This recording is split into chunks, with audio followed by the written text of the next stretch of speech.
शांति 16 अक्टूबर 2023 प्रातः मूल्य। ओम शांति। बाप दादा मधुबन। मीठे बच्चे, ज्ञान का सुख 21 पीढ़ी चलता है। वह स्वर्ग का सदा सुख भक्ति में तीव्र भक्ति से अल्प काल क्षणभंगुर सुख मिलता है। प्रश्न, किस श्रीमत पर चलकर तुम बच्चे सदगति को प्राप्त कर सकते हो? उत्तर, बाप की तुम्हें श्रीमत है, इस पुरानी दुनिया को भूलकर एक मुझे याद करो। इसी को ही बलिहार जाना अथवा जीते जी मरना कहा जाता है। इसी श्रीमत से तुम श्रेष्ठ से श्रेष्ठ बनते हो, तुम्हारी सदगति हो जाती है।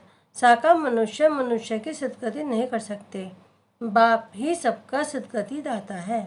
गीत ओम नमः शिवाय। ओम शांति। बच्चों ने गीत सुना, गाया जाता है ऊंची से ऊंचा भगवान। अब भगवान का नाम तो मनुष्य मात्र नहीं जानते, भक्त भगवान को नहीं जानते जब तक कि भगवान आकर भक्तों को अपनी पहचान न दे। ये तो समझाया गया है, ज्ञान और भक्ति सतुक देता है ज्ञान के प्रालब्ध। अभी तुम ज्ञान सागर से ज्ञान पाकर पुरुषार्थ से अपनी सदा सुख के प्रालब्ध बना रहे हो। फिर द्वापर कलयुग में भक्ति होती है। ज्ञान की प्रालब्ध सतुक देता तक चलती है। ज्ञान का सुख तो 21 जन्म पीढ़ी चलता है।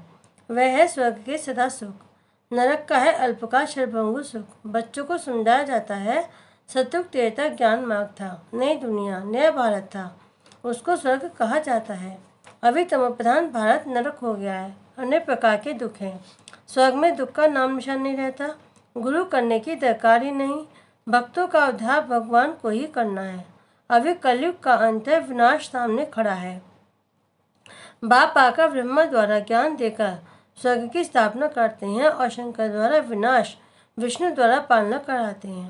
परमात्मा के कर्तव्य को कोई समझते नहीं। मनुष्य को पापात्मा पुण्यात्मा कहा जाता है।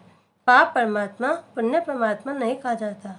महात्मा को भी महान आत्मा कहेंगे, महान परमात्मा नहीं कहेंगे। आत्मा पवित्र बनती है। बाप ने समझाया है, पहले पहले मुख्य है देवी देवता धर्म। उस समय सूर्यवंशी राज्य करते थे, चंद्रवंशी नहीं थे। एक धर्म था। भारत में सोने चांदी के महल थे, हीरे जवाब से 76 दीवारें सब सजी हुई थी। भारत हीरे जैसा था। वही भारत अब कौड़ी मिसल बना है। बाप कहते हैं, मैं कल्प के अंत में सतयुग आदि के संगम पर आता हूँ। भारत को माताओं द्वारा फिर से स्वर्ग बनाता हूँ। यह शिव शक्ति पांडव सेना, पांडवों की प्रीत एक बाप से है। उन्हों को पढ़ाते हैं। शास्त्र आदि हैं सब भक्ति माँ की सामग्री। वह है भक्ति कल्ट। अभी बाप आकर सबको भक्ति का फल देते हैं, जिससे तुम सदगति में जाते हो। सदगति दाता सबका बाप एक ही है। बाप को ही ज्ञान सागर कहा जाता है। बाकी मनुष्य को मुक्ति, जीवन मुक्ति दे नहीं सकते। ये ज्ञान कोई शास्त्र में नहीं है। ज्ञान सागर एक बाप को ही कहा जाता है। उनसे तुम वर्षा लेते हो, फिर सगुण संपन्न 16 कला संपूर्ण बन जाएंगे। ये देवताओं की महिमा है। लक्ष्मी नारायण है 16 कला संपूर्ण, राम सीता है 14 कला। ये पढ़ाई है, यह कोई कॉमन सत्संग नहीं है। सत्य है ही एक, वही आकर सत्य समझाते हैं। ये है ही पतित दुनिया। पावन दुनिया में पतित होते नहीं, पतित दुनिया में पावन होते नहीं। पावन बनाने वाला एक ही बाप है। आत्मा कहती है शिवाय नमः। आत्मा ने अपने बाप को कहा नमस्ते। अगर कोई कहते शिव मेरे में है, तो फिर नमस्कार किसको करते हैं? यह अज्ञान फैला हुआ है। अब तुम बच्चों को बाप त्रिकालदर्शी बनाते हैं। तुम जानते हो सब आत्मा जहाँ रहती हैं वह निर्वाण धाम स्वीट धाम। मुक्ति को तो सभी याद करते हैं जहाँ हम बाप के साथ रहते हैं। अभी तुम बाप को याद करते हो। सुख धाम में जाएंगे तो बाप को याद नहीं करेंगे। अभी यह दुख धाम, अभी सभी दुर्गति में है। नई दुनिया में भारत नया था, सुखधाम था, सूर्यवंशी चंद्रवंशी राज्य था। मनुष्य को तो पता ही नहीं है कि लक्ष्मी नारायण और राधा कृष्ण का क्या कनेक्शन है। ये राजकुमारी व राजकुमार अलग अलग राज्य के हैं। ऐसे नहीं कि दोनों ही आपस में भाई बहन हैं। वह अलग अपनी राजधानी में थी। श्री कृष्ण अपनी राजधानी का राजकुमार था। उन्हों का स्वयंवर होता है तो लक्ष्मी नारायण बनते हैं। सतयुग में हर चीज़ सुख देने वाली है, कलयुग में हर चीज़ दुख देने वाली है। सतयुग में किसी की अकाल मृत्यु नहीं होती। तुम बच्चे जानते हो, हम अपने परमपिता परमात्मा बाप से सहज राजयोग सीखते हैं, नर से नारायण, नारी से लक्ष्मी बनने के लिए। ये स्कूल है। उन सत्संगों में आदि में तो कोई ऑब्जेक्ट नहीं होती। वेद शास्त्र आदि सुनाते रहते हैं। बाप के द्वारा तुम इस मनुष्य सृष्टि चक्र को अब जान गए हो। बाप को ही नॉलेजफुल, ब्लिसफुल, रहमदिल कहा जाता है। गाते हैं, ओ बाबा आकर रहम करो। हेवनली गॉड फादर ही आकर हेवन स्थापन करते हैं संगम पर। हेवन में बहुत थोड़े मनुष्य होते हैं, बाकी इतने सभी कहाँ जाएंगे।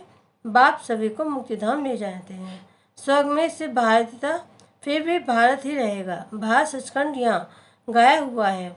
अभी तो भारत कंगाल बन गया है, पैसे पैसे के लिए भीख मांगते रहते हैं। भारत हीरे जैसा था, अब कौड़ी मिसल है। ये ड्रामा के राज को समझना है। तुम रचयिता बाप को और उनकी रचना के आदि मध्य को जानते हो। मनुष्य गाते हुए हैं वंदे मातरम, परंतु वंदना पवित्र की जाती है। परमात्मा यहाँ का वंदे मातरम कहना शुरू करते हैं। शिव बाबा ने यहाँ का कहा है, नारी स्वर्ग का द्वार है, शक्ति सेना है ना, ये स्वर्ग का राज्य दिलाने वाली है, जिसको वर्ल्ड ऑलमाइटी अथॉरिटी राज्य कहा जाता है। तुम शक्तियों ने स्वराज्य स्थापन किया था, अब फिर से स्थापन हो रहा है। राम राज्य कहा जाता है सत्य को। अभी भी कहते हैं राम राज्य हो, परंतु वह कोई मनुष्य तो कर ना सके। इनका पूर्य गॉड फादर ही आकर पढ़ाते हैं। उनको भी जरूर शरीर चाहिए, जरूर ब्रह्म तन में आना पड़े। शिव बाबा तो तुम सब आत्माओं का बाप है। प्रजापिता भी गाया हुआ है, पिता तो बाप ठहरा ना। ब्रह्मा को ग्रेट ग्रेट ग्रैंड फादर कहा जाता है। आदि देव और आदि देवी दोनों बैठे तपस्या कर रहे हैं। तुम भी तपस्या कर रहे हो। ये है राजयोग, सन्यासियों का है हठ योग। वह कभी राजयोग सिखा नहीं सकते। गीता आदि जो भी शास्त्र हैं वह सब है भक्ति माँ की सामग्री।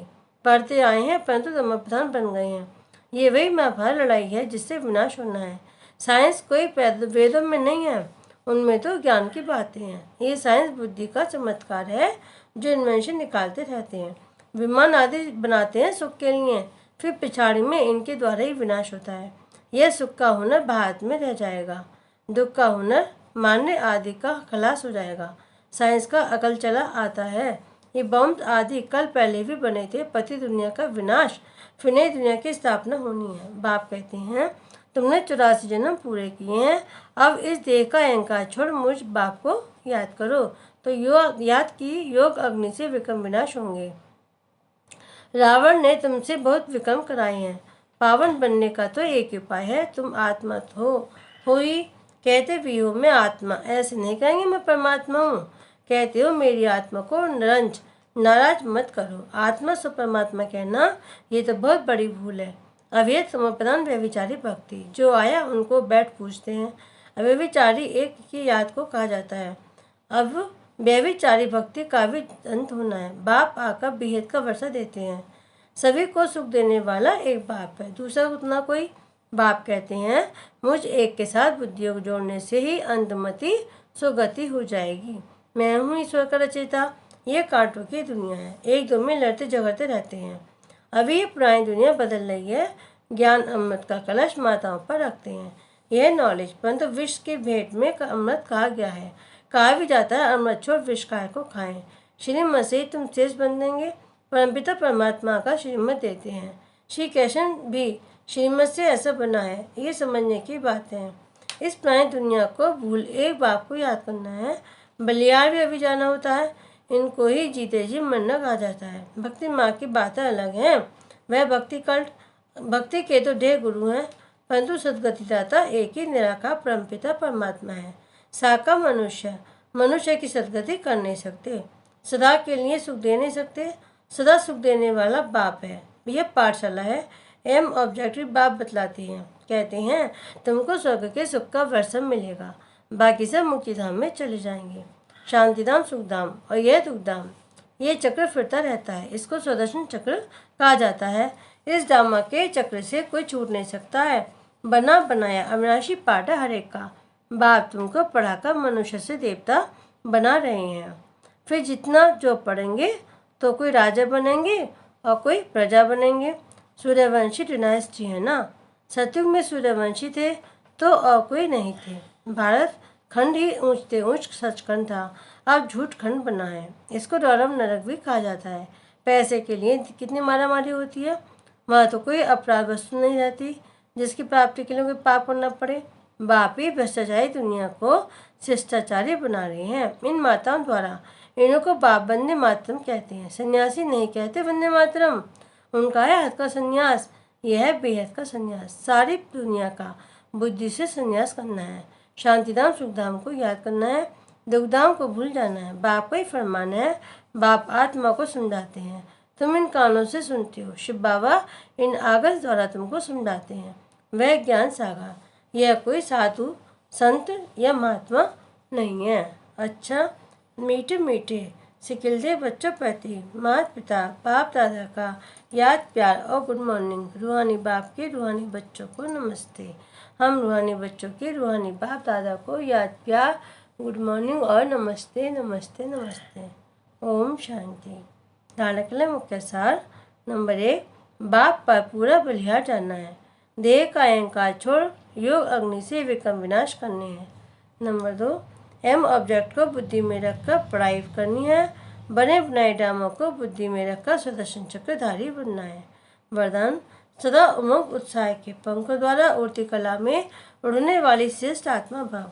ज्ञान योग के साथ साथ हर समय, हर कर्म में, हर दिन नया उमंग उत्साह बना रहे। यही उड़ती कला का आधार है। कैसा भी कार्य हो, चाहे सफाई का हो, बर्तन मांजने का हो, साधारण कर्म हो, उसमें भी उमंग उत्साह नेचुरल और निरंतर हो। उड़ती कला वाली श्रेष्ठ आत्मा उमंग उत्साह के पंखों से सदा उड़ती रहेगी। वह कभी कंफ्यूज नहीं होगी, छोटी छोटी बातों में थककर रुकेगी नहीं। स्लोगन, जो निर्माण चित्त, अथक और सदा जागती ज्योत है, वही विश्व कल्याणकारी है। ओम शांति।